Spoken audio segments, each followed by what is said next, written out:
Are के cutting stitching designing ideas को like करें, सब्सक्राइब करें और बेल के बटन को ज़रूर प्रेस किया करें। अस्सलामुअलैकुम। आज मैं आप लोगों के साथ शटल को खोलने का और बंद करने का और मुकम्मल सफाई करने का तरीका शेयर करूंगी। तो आपको पता है कि अगर शटल के अंदर यानी कि मट्टी वगैरह या धागे वगैरह जब हम स्टिचिंग करते हैं तो उनकी रुई जो होती है वो फंस जाती है, तो जिसकी वजह से हम ना तो यानी कि मशीन बहुत ज़्यादा भारी चलने लग जाती, इतनी ज़्यादा भारी चलने लग जाती है कि हमसे एक सिलाई लगाते हुए भी हाथ थक जाते हैं। ठीक है, तो बहुत सारे प्रॉब्लम्स हैं जिनका एक ही हल है कि आप शीटर खोल कर उसको साफ़ करें और दोबारा सेट कर लें। तो आज मैं आप लोगों के साथ मुकम्मल इसका तरीका शेयर करूंगी। ठीक है, ये आप लोगों के सामने है, ये जो दो मैंने खोले हैं ना यानी कि नट, यही आप लोगों ने खोलने हैं और खोलने के बाद आपने देखा होगा वो देखो साइड्स पे कैसे रुई गिरी है। ठीक है, और मशीन के अंदर भी बहुत ज़्यादा गंद है, वो तो मैं साफ़ करूँगी, वो भी मैं यानी कि डिटेल्स के साथ यानी कि सारी मुकम्मल सफाई की जो वीडियो लगाऊंगी। ये ओनली मैंने शटल को आप लोगों को साफ़ करने की और मतलब के खोल के दोबारा सेट करने की वीडियोस अपलोड की है आप लोगों की रिक्वेस्ट के ऊपर। तो ये देखें जी, यानी कि आप लोगों ने देखा है कि क्या हाल हो चुका है शटल का, बहुत ज़्यादा रुई है इसके अंदर और धागे वगैरह तो मैं साथ साथ ही निकाल लेती हूँ, लेकिन फिर भी रुई वगैरह तो बहुत ज़्यादा यानी कि आ जाती है जब हम मुकम्मल तौर पर स्टिचिंग करते रहते हैं। ठीक है, जो कभी कभार करते हैं उनको इतना प्रॉब्लम नहीं होता, लेकिन जो यानी कि रेगुलरली रोज़ करते हैं जैसे कि मेरा स्टिचिंग का ही काम है, तो यानी कि हमारा ज़्यादा से ज़्यादा 1 माह के बाद हमें शटल खोल के साफ़ करना चाहिए। पहली बात तो 2 हफ्तों के बाद, अगर नहीं तो 1 माह में 1 दफ़ा तो ज़रूर खोला करें। ये देखें जो नट मैंने खोला है आपने भी वही खोलना है, और यानी कि अगर आपको फिर भी समझ ना आए तो आपने वीडियो लगा के एक दफ़ा मुकम्मल देख लेनी है, फिर बाद में लगा के सामने रख लेनी है। और जैसे जैसे मैं कर रही हूँ वैसे वैसे आपने खोलते जाना और दोबारा सेट करते जाना इंशाल्लाह ताला। अगर आपको नहीं आता तो फिर इजीली आप शील्ड को खोल के दोबारा सेट कर सकते हैं।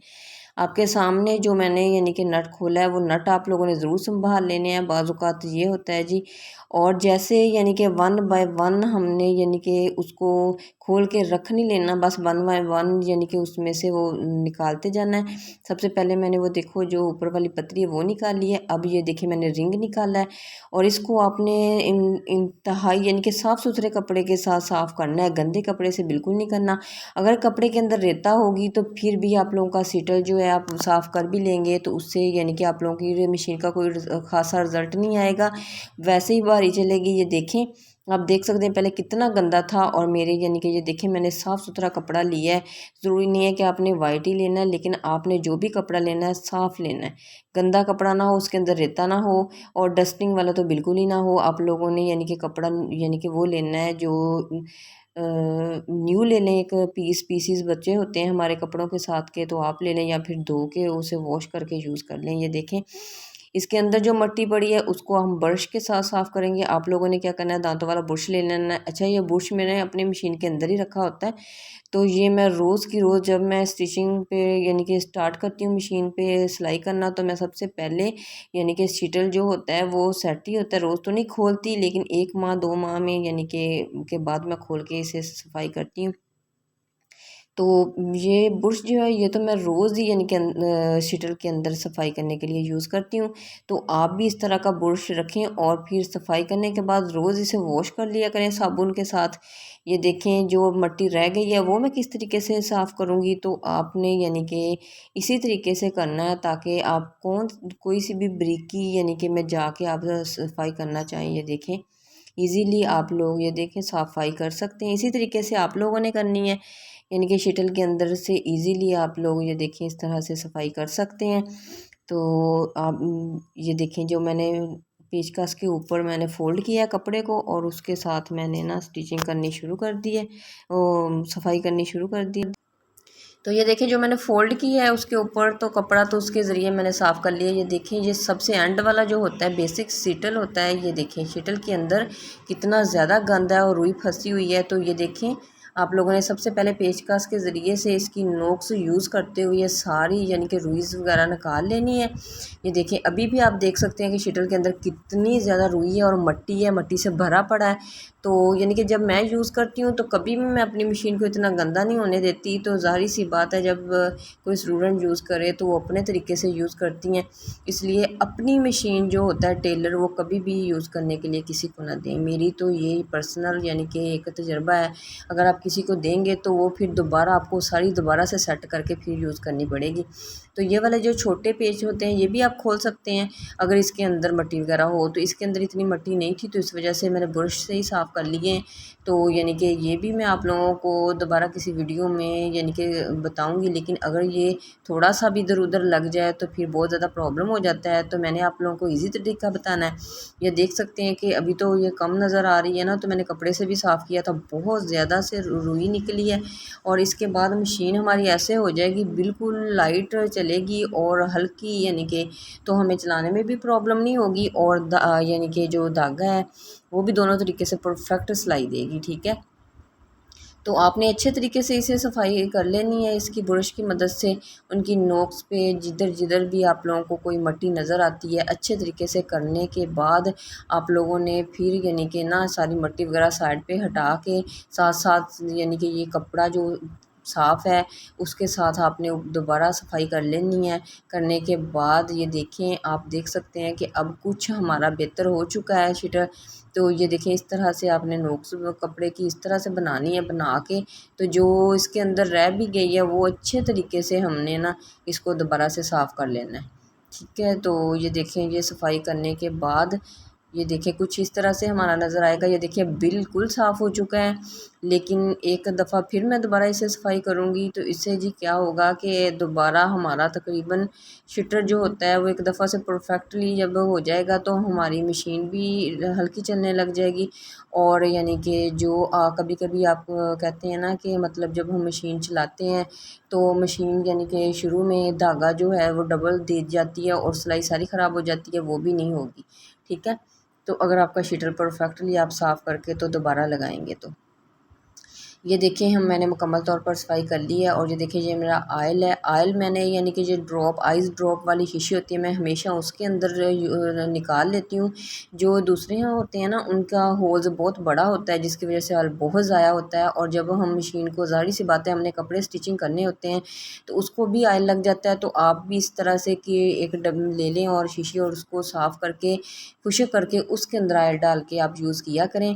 तो ये देख लें, मैंने एक यानी कि कतरा ऑयल का डाला है, डाल के तो फिर मैंने और साफ़ कपड़ा लिया लेके उसको ये देखें नोक्स बना के तो चारों तरफ से उसको नोक्स को घुमा दिया है। जिससे ये है कि ये देखें जैसे हम यानी कि हल्का सा ऑयल लग जाएगा जब हम चलाएंगे मशीन को तो बहुत ज़्यादा हल्की चलेगी। और ये जो ऑयल वाला कपड़ा था उसी के साथ मैं फिर ये दूसरे सारे पुर्ज़ों को भी सफाई कर लूँगी। और ये जो आपको छोटे छोटे से ये देखें नज़र आ रहे हैं ना, तो ये जो होल्स इसके हैं ये इसके अंदर आपने डाल देने हैं। बहुत ईजी तरीका है, तो आप लोगों ने भी इसी तरीके से करना है। ये देख लें, होल्स के अंदर डाल के तो ये हमारा शीटल कुछ इस तरह से सेट हो जाएगा। ये देखें थोड़ा सा यानी कि ये देखें, ठीक है। तो अब मैं आपको एक और चीज़ बता देती हूँ जो मैं बताना भूल गई थी। ये देखें, आपने इसको रुख को इस तरह से करना है। और ये वाली जो नीचे वाली साइड है ये थोड़ी सी खुरदरी सी होगी, ये आपने नीचे वाली साइड करनी है। और ऊपर जो बिल्कुल मुलायम वाली साइड है वो रखनी है। ठीक है, तो जब आपने शटर को बंद करना है तो इस चीज़ का ध्यान रखना है कि कौन सी चीज़ वो नीचे वाला रुख है, कौन सा यानी कि ऊपर वाला रुख है। ठीक है, तो अब ये वाली पतरी है इसको भी ये देखिए मैं ऑयल वाले कपड़े के साथ दोबारा से एक दफ़ा सफाई कर लूँगी। करने के बाद ये इसकी जो नोक्स हैं वो जो हम वो छोटी छोटी सी जो ऊपर को उठे हुए हैं ना, उसको बराबर आपने रखना है। और जो सुराख है सुराख के ऊपर ही आना चाहिए ताकि हमारा यानी कि जो हमारा यानी कि होगा नट वो इजीली बंद हो सके। तो ये देखिए मैंने रख लिया है। और इसके बाद ये देखिए नट मैं लूँगी और इसको पहले आप लोगों ने थोड़ा सा हाथ से बंद करना है फिर आपने टाइट करना है। अगर आप डायरेक्ट यानी कि प्लास से ही करेंगे तो उससे थोड़ा प्रॉब्लम होगी। तो पहले आप हाथ से कर लें इस तरह से, फिर आप प्लास की मदद से इसको जितना भी पेचकस की मदद से या ये जो बड़े नट्स होते हैं कुछ मशीनों के जो होते हैं ना पेचकस से इतने टाइट नहीं होते तो प्लास यूज़ करना पड़ता है। लेकिन ये आजकल की जो मशीनें ये तो पेचकस से ही हो जाती हैं। ठीक है, तो ये हमारा मुकम्मल यानी कि सफाई हो चुकी है। और फिर अब मैं इसको आपको एडजस्ट करना सिखाऊंगी। ये देखें, ये वाला भी जो आपको लगाना सिखाऊंगी इस रुख से आपने लगाना है, दूसरे रुख से नहीं।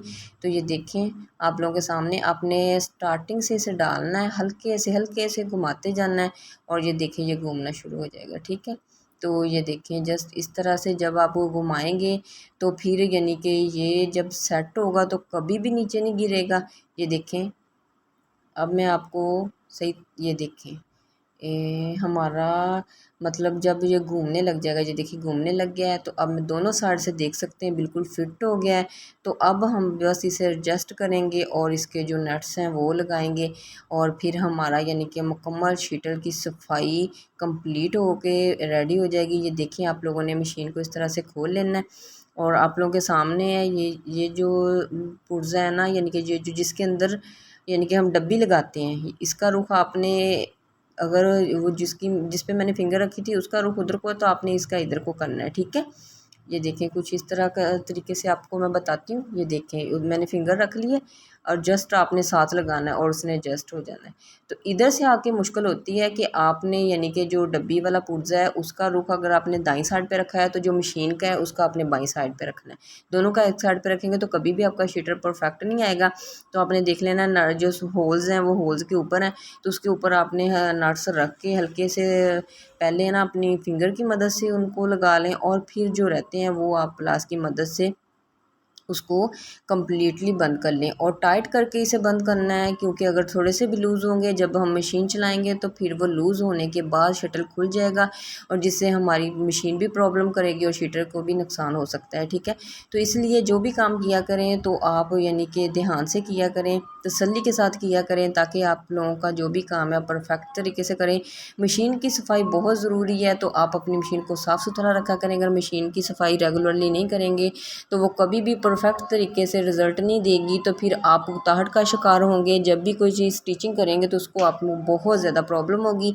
ये देखिए मैंने नट्स को टाइट्स कर दिया है। टाइट्स करने के बाद तो हमारी मशीन बिल्कुल यानी कि परफेक्ट हो चुकी है। तो मैं आपको इसको चला के भी दिखा दूँगी। तो अगर इजाज़त दीजिएगा, मिलते हैं नेक्स्ट वीडियो में। अल्लाह हाफिज़, अपनी दुआओं में याद रखा करें।